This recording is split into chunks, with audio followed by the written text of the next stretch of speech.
Hello everybody, my name is Janelly Ceopa. Hello everybody, my name is Janelly Ceopa, and in this opportunity,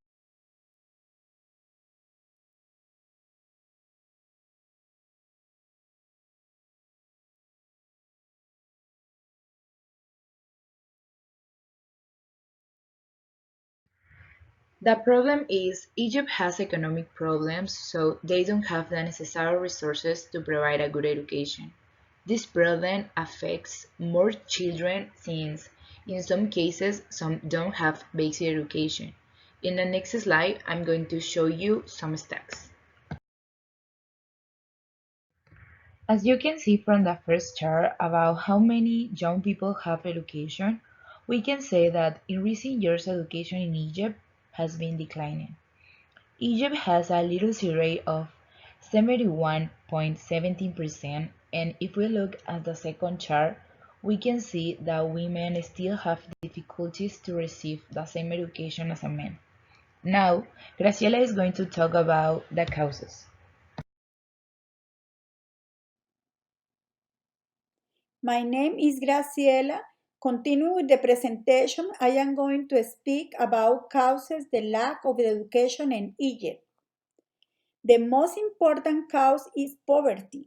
As you can see on the slide, those children represent a good percentage of children in Egypt. For this reason, thousands of children have abstained from going to school because they are forced to start working at an early age. The next slide, you can see other causes.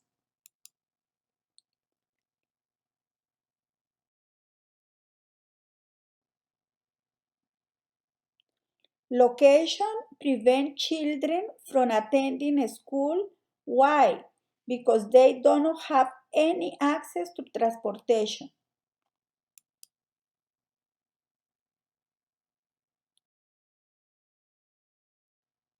Children disabilities also does not allow children to attend school. And in addition to that, the teachers are not very well prepared and the facilities have poor sanitation. In the next slide, Marcela is going to talk about the effects. Hello everyone. The first effect: few schools close to home and with little chance of being able to study. The poverty. In Egypt, there are many effects that can affect the educational service. This is because the classroom is not proportional to the number of the students, and parents are forced to change them to schools that are out of town, and sometimes they do not accept them because they choose students from families who can pay a little more for their children to register. The second effect: low-income students do not have a chance to study at school, and the number of students is a minimum percentage for the entire population of children and youths in Egypt. Because low-income students do not have a chance to study at school, and the number of students is a minimum percent for the entire population of children and youths in Egypt.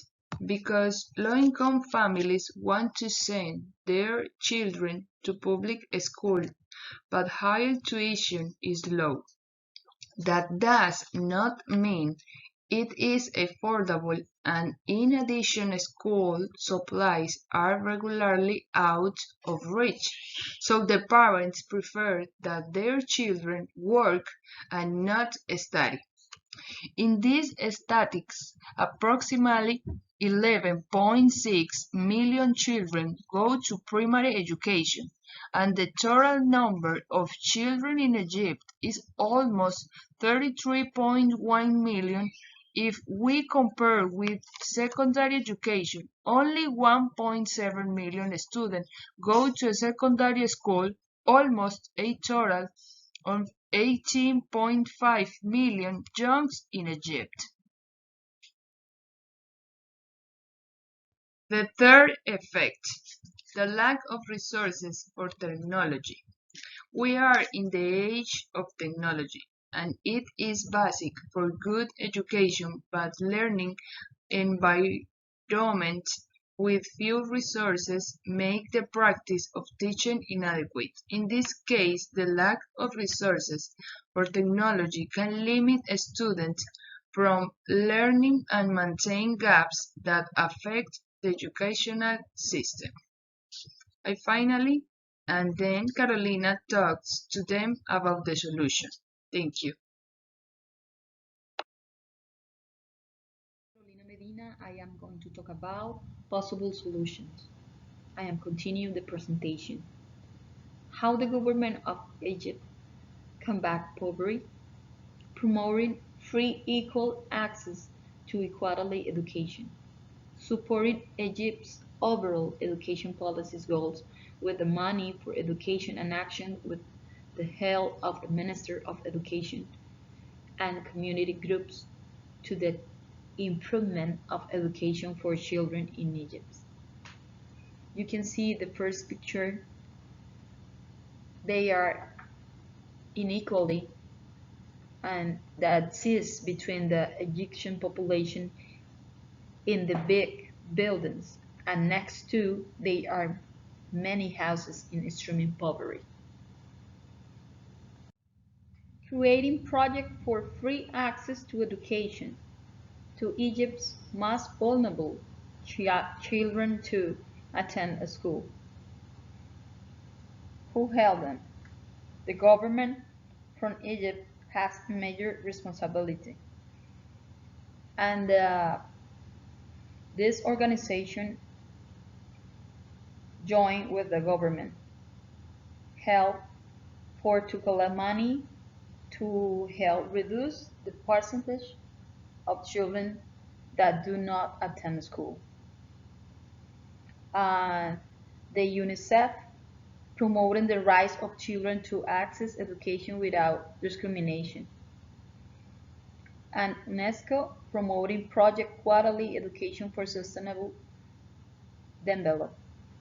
USAID helped establish two pilot science, technology, engineering, and mathematics. STEM High School in Al Cairo. The Egyptian government is now scaling up the model nationwide 2019 and went west, helping with the education system profile. And the other ORG, Save the Children, campaigning creating awareness through social networks.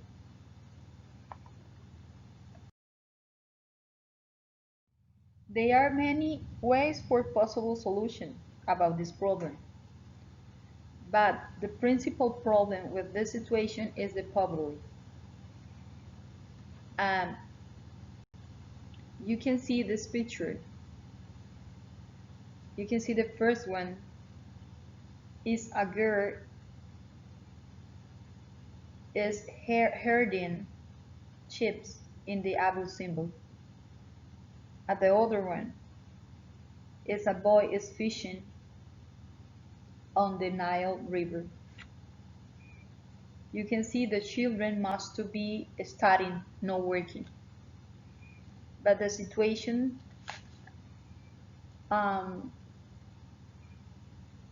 for many of them have to drop up his school class because they must to work for support their families, like this picture.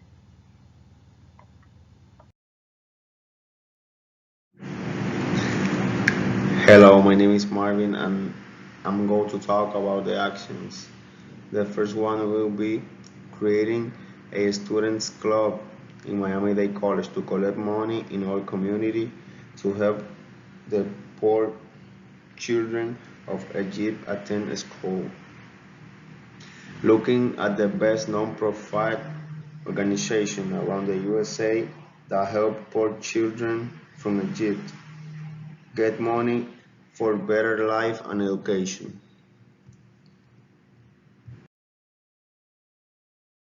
Some of these organizations will be UNESCO, UNICEF, USAID, Save the Children of Egypt. And now the conclusion by Janelly. In our point of view, every children should have access to a good education, but in this case, Egypt doesn't have the necessary support to provide its children with this great privilege of education. We believe that if we all contribute even in a small way, we will get big changes. If you want to know more about our topic, here is all our sources. Thank you so much for your attention.